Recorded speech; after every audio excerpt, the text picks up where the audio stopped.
Corona vaccine न लगाने पर जिली इंतजामिया लोवर दीर ने तिमरगिरा बाजार और जनरल बस स्टैंड में दर्जनों दुकानों को सील कर दिया।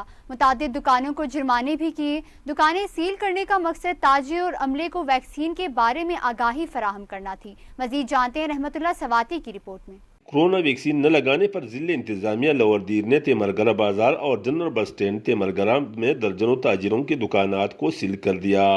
इस सिलसिले में additional assistant commissioner Timergara Sadiq Ahmad Momin, तहसीलदार तिमरगिरा शाह अहमद, नायब तहसीलदार Amjad Khan, incharge civil defence Shahzad Durrani, the levies के बारी नफरी और सिविल डिफेंस के रजाकारों ने तिमरगिरा बाजार के मुख्तलिफ मार्केटों और जनरल बस स्टैंड का दौरा किया और इस मौका पर ताजिरों से कोरोना वैक्सीनेशन सर्टिफिकेट तलब की, जिसके नतीजे में अक्सर ताजिरों के साथ कोरोना वैक्सीनेशन सर्टिफिकेट न होने की वजह से दर्जनों ताजिरों की दुकानातों को सील कर दिया। इस मौका पर additional assistant commissioner Timergara Sadiq Ahmad Momin ने ताजिरों को हिदायत की कि वो पूरी तौर पर कोरोना वैक्सीन लगाए और अपने आप, अहल खाना और कारोबार को महफूज बनाए। उन्होंने कहा कि जिन ताजिरों ने कोरोना वैक्सीन नहीं लगाया है उनके कारोबार बंद कर दिया जाएगा।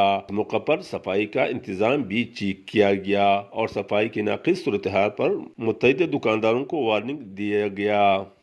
कैमरा टीम के साथ रहमतुल्लाह स्वाति, तिमरगिरा लोवर दीर।